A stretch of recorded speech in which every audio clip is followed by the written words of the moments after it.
Okay, so we'll begin. What I would like to do is just to give a brief recap of what we said last week, which was as follows. We started talking about the process of elevating consciousness, the concept, and the process of elevating consciousness, and how we go about this and what this really means. We discussed some ideas in consciousness, but basically we came down to the conclusion that what we call consciousness actually exists on really 5 different planes, which is called in Kabbalah, these are called the 5 levels of soul, or the 5 levels of consciousness. Soul is kind of a loaded word, but that's what it calls them, and each of them has a different name: Nefesh, Ruach, Neshama, Chaya, and Yechida. Nefesh being the lowest level, which is the consciousness of the world around us through our senses. In other words, the consciousness essentially of the world of Asiya. As we said, as we know, there's 5 worlds, and these are paralleled by the 5 levels of consciousness, the 5 levels of soul. The lowest world, called the world of Asiya, is the lowest part of which is our physical world around us. That is apprehended essentially by the senses. It's apprehended by the senses, by the 5 senses, and we mentioned that in fact in Kabbalah, in Sefer Yetzirah, there's in fact 12 senses, not just 5. But we have a class on that if anyone wants to look up. It's probably on our YouTube channel. If it's not there, then go to KabbalahDecoder.com and go to the videos link, and you get access to the videos in Dropbox. It doesn't cost you anything. You just have to put your name in, your name and an email, which is not sold or anything. Whatever, you'll find them there, and just look for the 12 senses. I think Sefer Yetzirah and the 12 senses, I think it was called. In any event. So that's a discussion that we're not going to have now. But what we're going to talk about is what I mentioned at the end of last week's class, that the function of elevating consciousness, the process of elevating consciousness, is really to withdraw the senses from the world. Now, when I say withdrawing the senses from the world, of course, it's only in a temporary state of meditation, etc. But let's just discuss this a little bit more and understand what we're talking about. A person's conception of the world, which she apprehends through the senses, is, to a certain extent, you could say, not the most accurate. Not the most accurate world. I'll tell you an experiment that's done in psychology that kind of proves this. I should have actually gotten a video of it, but there's an experiment in psychology where they tell you to focus on. There's 2 teams: a team wearing white shirts and a team wearing black shirts. There's like 4 people in each team. I think 4 people in each team, and they've each got a basketball. And they're passing the basketball from one to another. The white team passes only to the white team, and the black team passes on. The black shirt team passes only to the black shirted team. And they pose you this question: well, how many throws were there in one of the teams? They choose one of the teams, the black shirted team. How many throws did you notice? Probably Terry's familiar with this experiment. In any event, they throw the ball and you're counting very, very carefully. And of course, you don't notice, or at least most people don't notice, that someone dressed in a gorilla outfit like walks into the middle of the room as they're busy playing amongst the players. And you're so busy counting your bounces and throws, etc., from one person to the other, that the majority of people, if not the vast majority of people, actually miss the gorilla. They don't even see it. It's just not there. And when you ask them about it afterwards, they don't know what on earth you're talking about. The gorilla? There was no gorilla. What are you talking about? And then you show them the video again and say, now don't count the balls, just watch what's happening, and you'll see. So, in other words, a lot of what goes on, we don't even notice. At least consciously, we don't notice it. And we're talking about consciousness here. We don't notice things consciously. So, therefore, the sensory input that we tend to rely on for our knowledge of the world is pretty much flawed. It really doesn't tell us very much about the world around us, which is why probably in Western thought, in particular, they try to sort of idealize and standardize and I don't know how you would say, mathematicize, quantify, whatever, in mathematical terms, the world around us, right? In other words, if you put it in mathematical terms, then it seems to be much more true, right? Because it's empirically provable, and so on. So, what does this have to do with meditation? Well, the fact is that when we're focused outwards on and using our searchlight consciousness to look at things that are going on in the world, we're really missing a lot. Not only are we missing a lot on the outside, but we're missing a lot on the inside as well.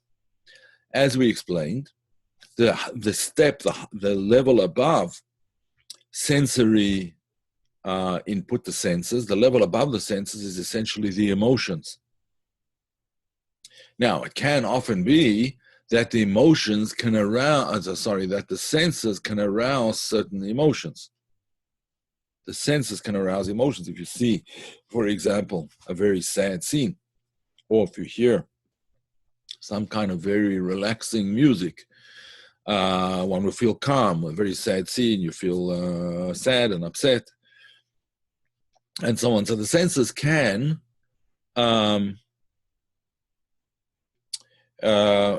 one to a sort of an emotional involvement. But it's not necessarily so that this happens. Why? Because immediately you see something, so the analysis starts, right? The analysis is not necessarily, I mean, if you see a tiger coming towards you, the analysis is going to be pretty rapid response as to what I do. This tiger's coming towards me. I'm going to be, if I don't do something fast, I'm going to be eaten by a tiger, right? But in the normal course of things, we're constantly analyzing like what the meaning of that is and what the import, what the relevance, and so on and so forth. So therefore, the mind is constantly, as we know, and it has to be this way. The mind is constantly moving and analyzing and assessing, and it's going at breakneck speed. In fact, there are scientists who have they haven't come to the conclusion, but they suspect that the brain works like some kind of quantum computer. Like quantum computing is like the next level of computing.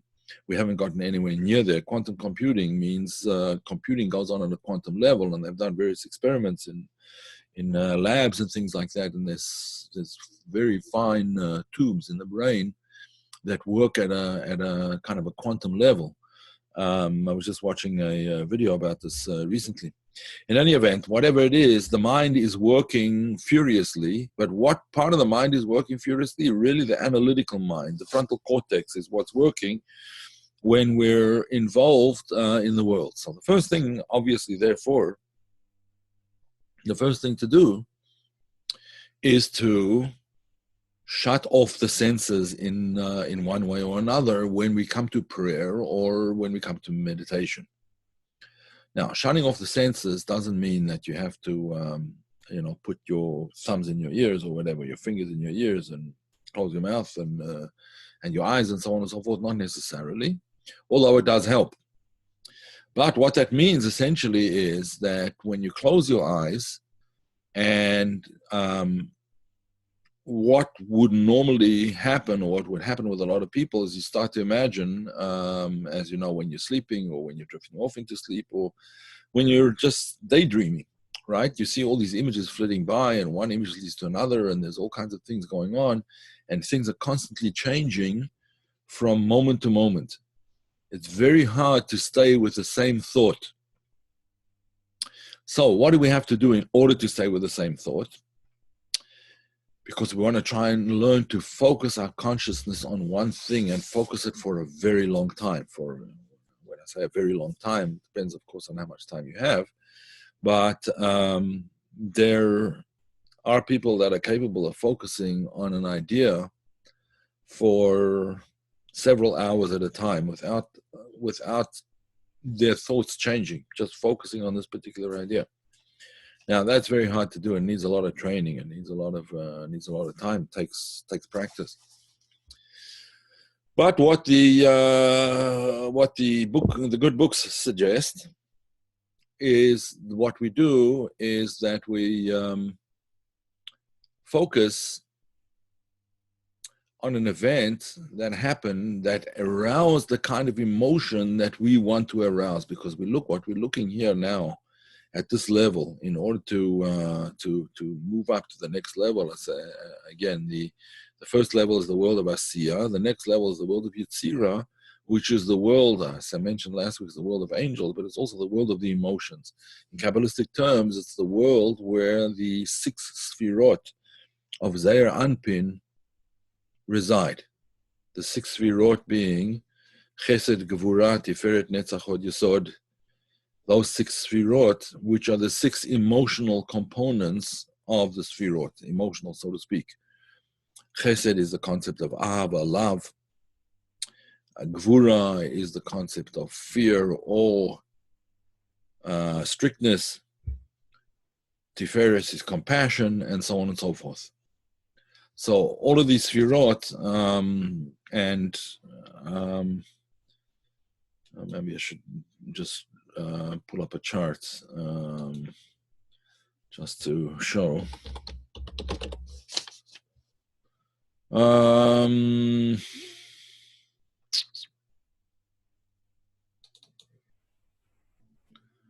Let's see if this is the right. Yeah, this is good enough. All right. Let me just share this document. Wait a second. Okay. Share screen. Here we go. Okay, so what we're talking about over here is the 6 emotional Sfirot, not Malchut. Malchut is a sphere of action, and it's a sphere which is also related. Malchut is related to the senses. That's the world of Asiya. These are the ones that we're talking about. Chesed, Gvura, Tiferet, Netzach, Hod, and Yesod. Chesed is the concept of Ahava, love. Gvura is awe or fear. And of course, these have negative traits associated with them as well. Tiferet, compassion, and so on and so forth, as we've discussed many, many times. And you can look at previous videos if you want an explanation of each of these Sfirot. There's also a Sfira chart that if anyone doesn't have, you can ask, and I will send you one with English translations and so on and so forth. And let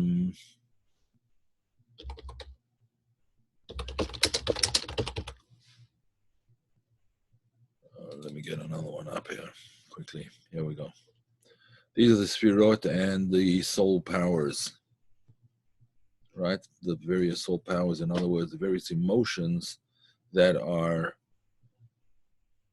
correspond to the Sfirot. The Sfirot are in the structure of the reality of the world, the various planes of reality. And these, on the side over here, are the structure of emotions in the soul, the structure of human emotions, kindness, love, emotional connection, might, or fear, privacy, setting boundaries, etc. And each of these has their particular thing. So the sphira, or the soul power that one wants to illuminate, in other words, be conscious of in one's meditation,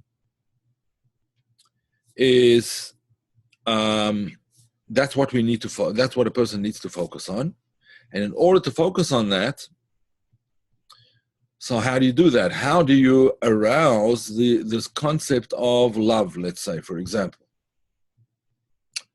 So one of the ways in which to do it is by, closing your eyes kind of thing and remembering an incident in which you felt tremendous love. Just remember, recall it to mind and recall it in as much detail as possible. Now, of course, you're using the senses, but these are the senses of the emotions. It's not really the senses. It's not what's going on around you outside. It's what's going on inside you. And that's what that sense is arousing, the emotion of love or the emotion of fear or awe, if that's what you want to arouse. And try to remember a situation in which you felt that. And then direct that emotion towards God. You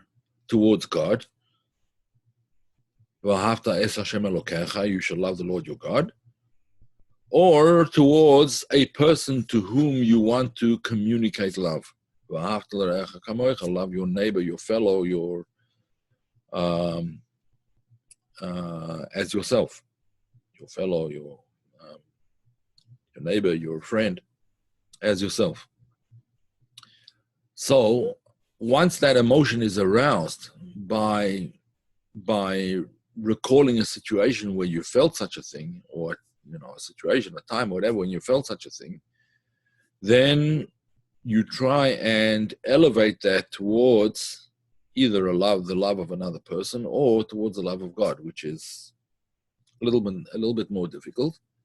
But to remain in that feeling of tremendous love is the purpose of this meditation. Now, if one can only do this for, let's say, 2 or 3 minutes, that's already an achievement. If you can hold it steady for 2 to 3 minutes, and then you can increase over time, 2 to 3 minutes, 5 minutes, and it could be 10 minutes, and so on and so forth, until one can increase that to the extent that after you open your eyes again and after you go back into the world, and it's very good when you're doing this to say a prayer as well, obviously, and perhaps to say all of your prayers. The primary prayer that probably should be said, at least by Jews, is the Shema prayer. Shema Yisrael Hashem Elokeinu Hashem Echad. Hear, O Israel, the Lord your God, the Lord is one. V'ahavta, and you shall love. Right? That meditation on the oneness of God essentially leads to love. But we're working from the bottom upwards now. So once one has aroused that feeling of love, transpose it to up above, to a feeling toward, and then hold on to that feeling. Try and hold on to it, that it doesn't sort of just disappear and dissipate like steam and smoke. And one can get sufficiently proficient at this that after a time, it becomes very easy to recall that feeling and to have it with you constantly. There are people who are able to hold on to that emotional tie in everything that they do.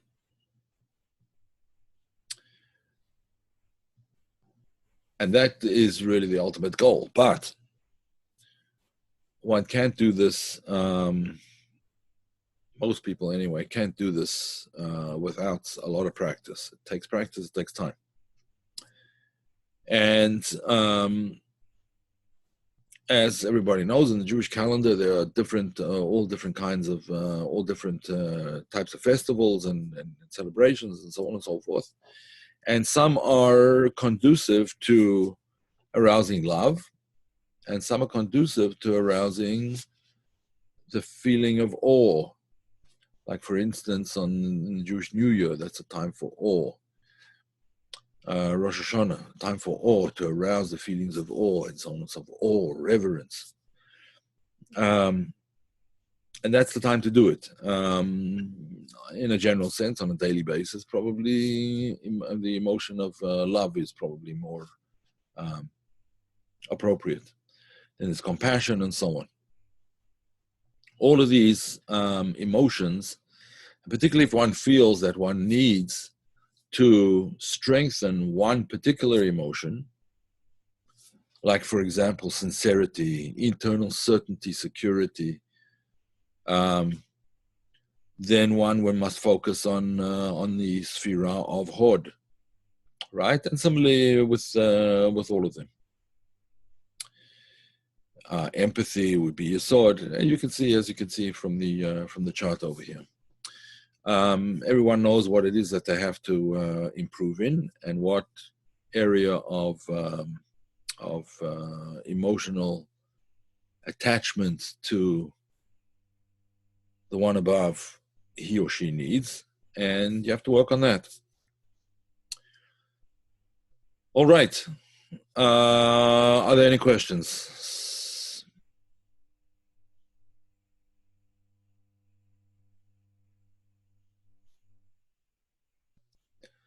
You can type your question in the chat box, and we can take it from there.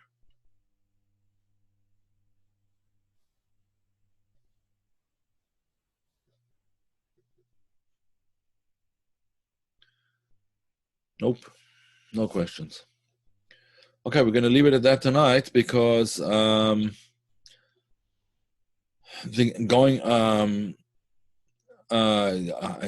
good question, Terry. Very, very good question. I'm going to get to it in a second. I just want to mention that, of course, that's only talking about in order to get from the world of Asiya to the world of Yetzirah. That's the emotional bridge, right? That's the emotional bridge. The next level up to get from the world of Yetzirah to the world of Bria is much more a thought bridge rather than an emotional bridge. We'll discuss that in a subsequent lesson. Terry asked, what about humility as a basis for all? I was just learning something in the Baal Shem Tov's writings this morning, and he says exactly that humility is the basis for all things. And humility is right here, Malchut. Humility. It's the basis of everything.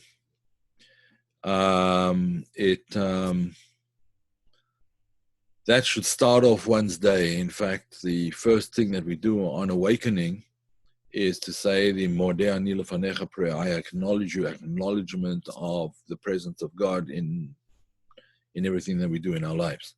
That's the first thing that we do. Modeh Ani Lefanecha, I acknowledge your presence.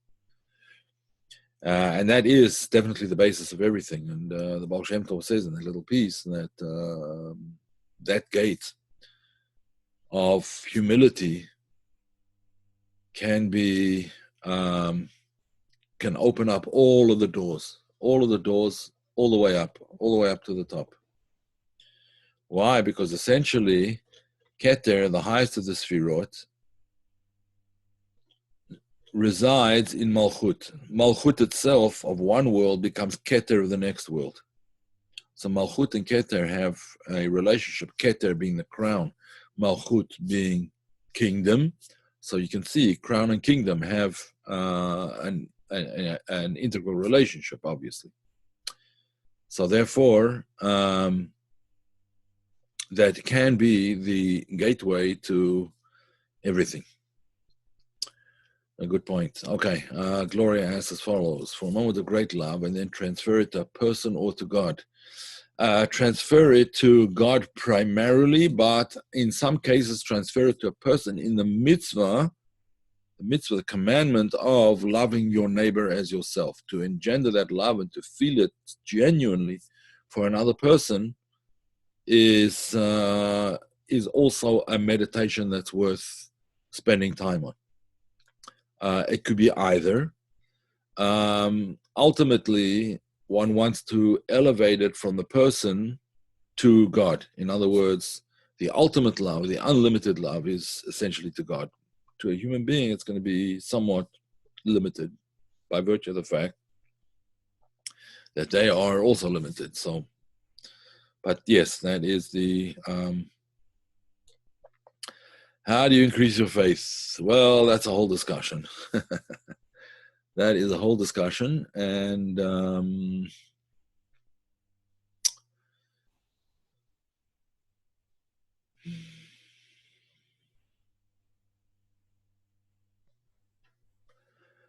it's a discussion, Terry. To just say it, standing on one foot, so to speak, is would do you a disservice and do us all a disservice. We could talk about that. there,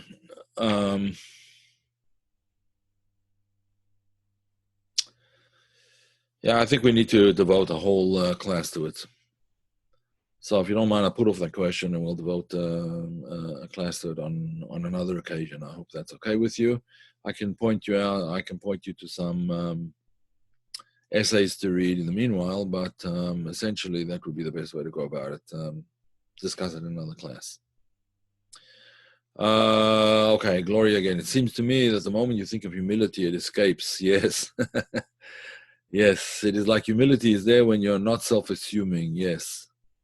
Yeah, you're right. That is true. There's a famous story told about Maimonides, the Rambam, that he heard about a person who was known to be extremely, extremely, extremely humble. And he wanted to visit this person and see for himself, what real humility looked like. Obviously, going to find humility in another person is, in and of itself, an act of humility.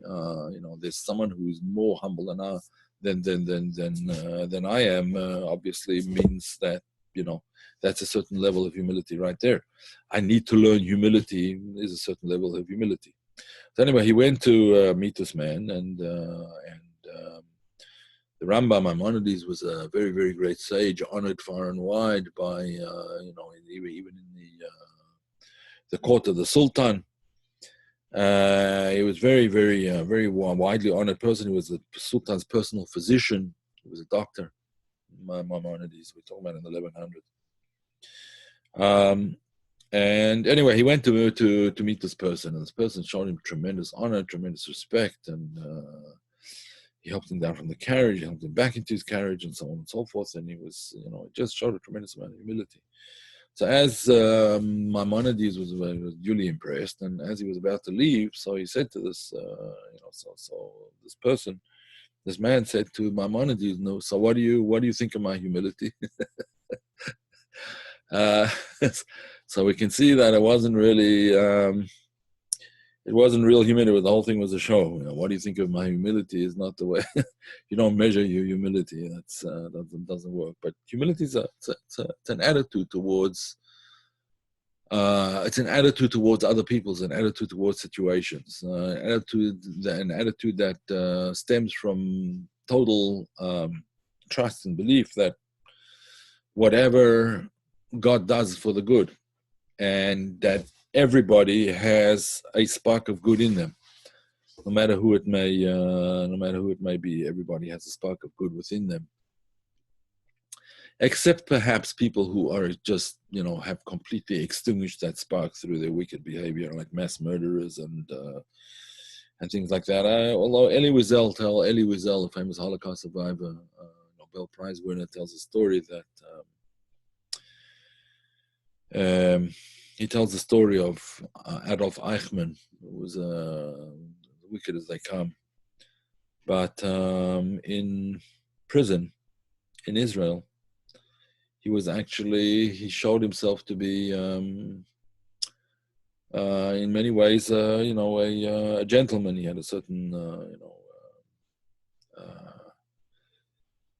the way in which he acted, where he showed a certain, gentlemanliness and a certain refinement and so on. Now, how a monster like that could show refinement, but that's he tells the story, and it just shows you that even a person as vile and as wicked and as evil as someone like Adolf Eichmann, in some way or another, he was still a human being, and he thought about other. He seemed to think about his cellmates a little bit, at least. Whether it was real or not, who knows? But only God can read the heart. But in any event, in any normal person, it's for sure clear that that we all have good qualities, and therefore, when you look at another person, to be humble towards another person doesn't mean to say you have to accept their nonsense, but it does mean to say that one should acknowledge the divine spark within them. Terry, should we love the Creator more than His creation? That was a question that was actually asked to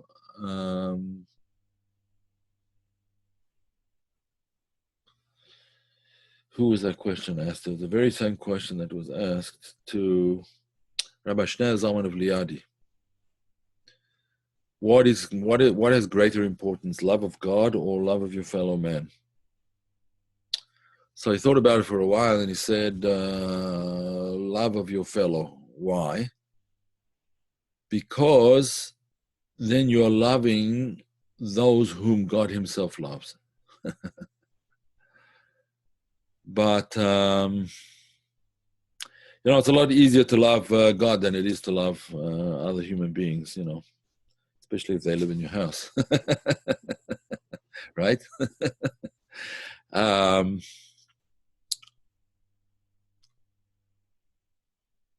Yes, right. That's true, Wendy. Absolutely. Everyone plays their part in history, in the story. That there's none besides God. Yes, I mean that's basically what it boils down to. I know there's nothing. It's all God. It's all godliness. It's all. What's the world around us? The world around us is just divine utterances, and in fact, scientists are getting basically down to this. When they talk about the quantum level, what's at the quantum level? They say, well, it's just basically information. That's all it is. It's information, right? And that's exactly what the Torah has always said. When these utterances that created the world are simply information. Yes, information on an extremely high level, but they're information.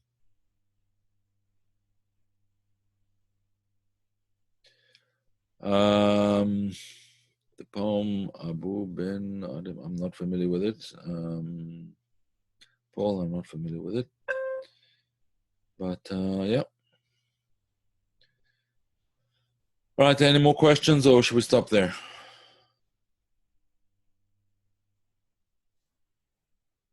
Yeah, it's all consciousness, yes. The whole universe is consciousness. In fact, there are, if you want to look it up, you'll find on YouTube. There are a number of lectures on YouTube. Roger Penrose is one of them. Just look up Roger Penrose and consciousness. Roger Penrose is the head of the Department of Mathematics at Oxford University in England, and he is a very great physicist and mathematician. And he has this theory, which seems to be bearing out what it's always said in Kabbalah, that without our consciousness of the universe wouldn't really exist.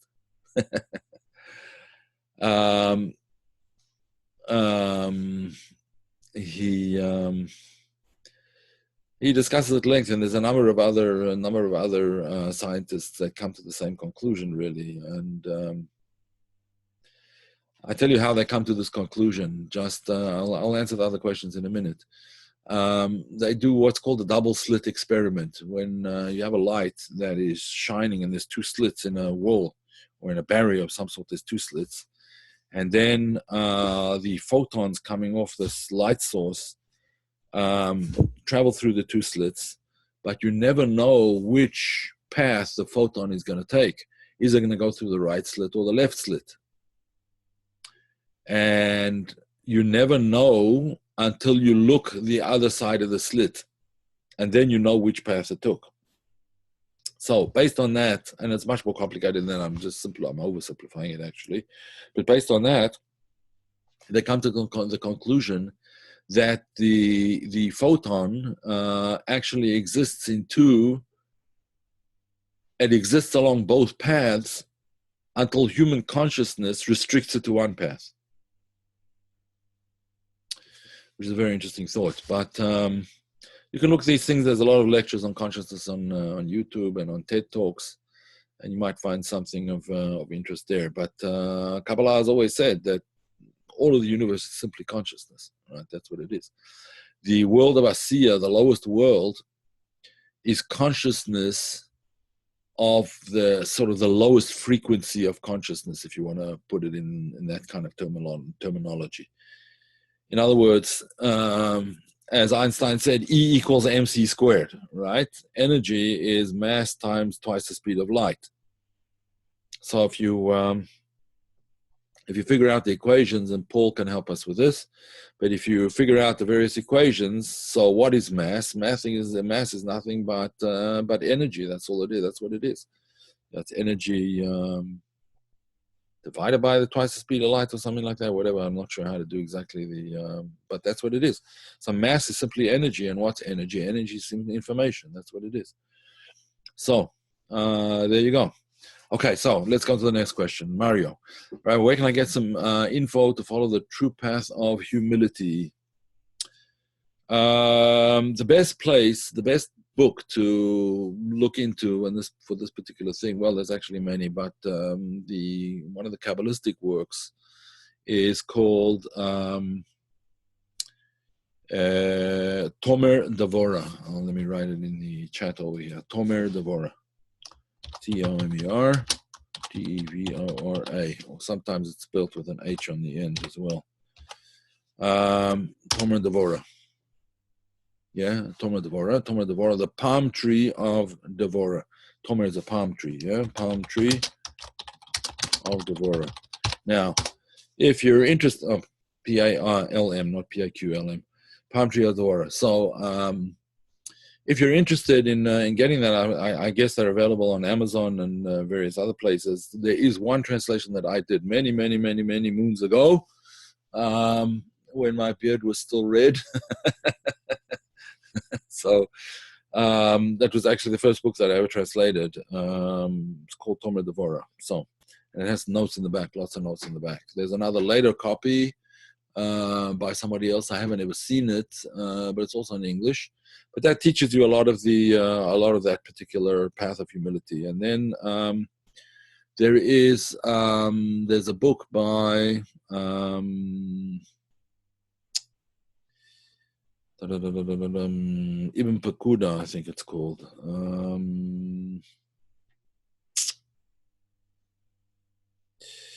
trying to think what it's called now. Abenu Bachya. Let me just do a quick search here, and I'll tell you what it's called. Oops, it's not the one I wanted. Sorry. Yeah, all right. Let me just see here.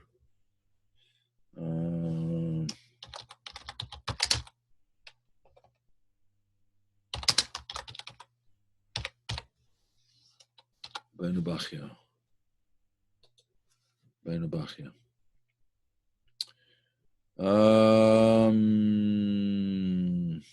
Let's see here.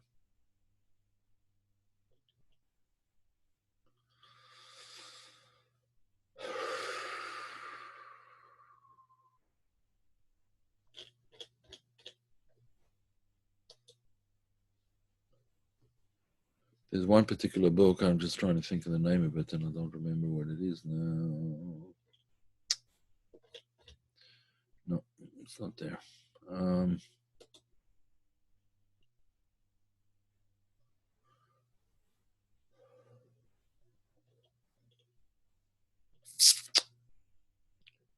Yeah, I might even be able to find it for you online. Here we go.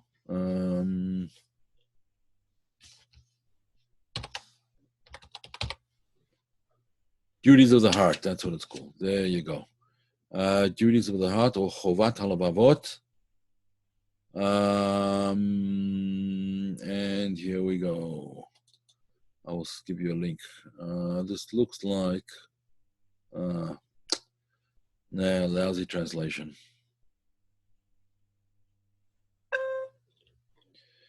Listen, I'll give you the link here, but I can't vouch for the translation. It's not someone who I would rely on. Here we go. Here is that link. Let me see if I can find a better one for you. Duties of the Heart. 1 second.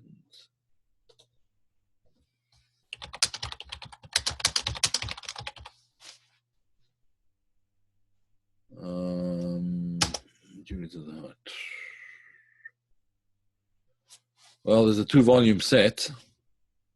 Oh, here we go. Here's an English translation. Here's an English translation. Here are English translations. Forget about the first one. I wouldn't use it. It's not my opinion. It's not a good translation. So here we go. I don't know who translated this one, but yeah, this one's a good one. Here we go. Forget about the previous one. Ignore it. Here's the one you want.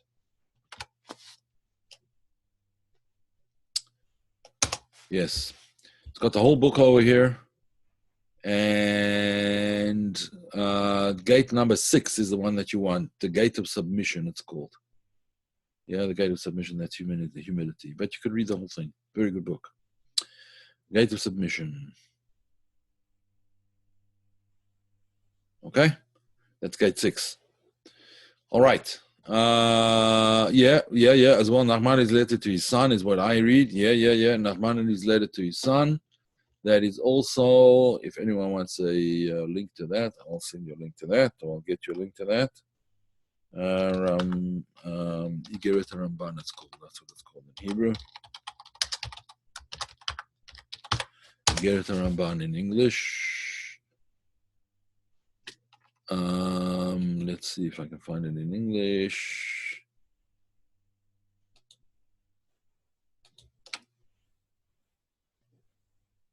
Here we go. Let's see. This is for sale. All right, I'm not interested in that for now.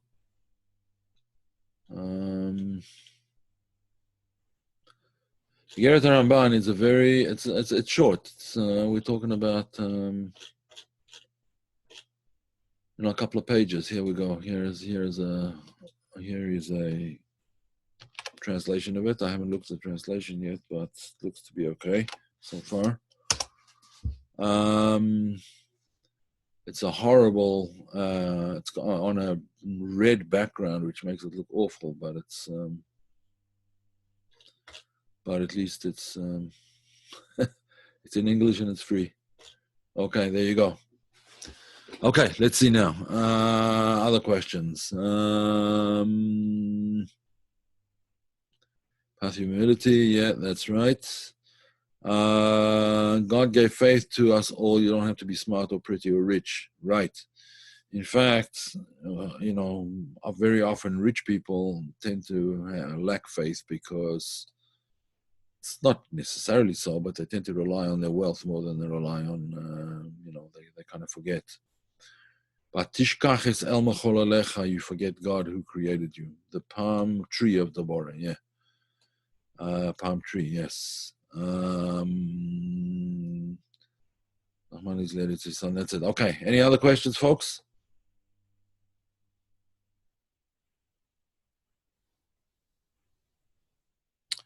Okay. So hopefully again next week, and we'll take it from there. Good. Have a good one. Have a good weekend. And tax time is over. Time to smile. All right. All righty. Have a good one. Bye now. Good night. Welcome.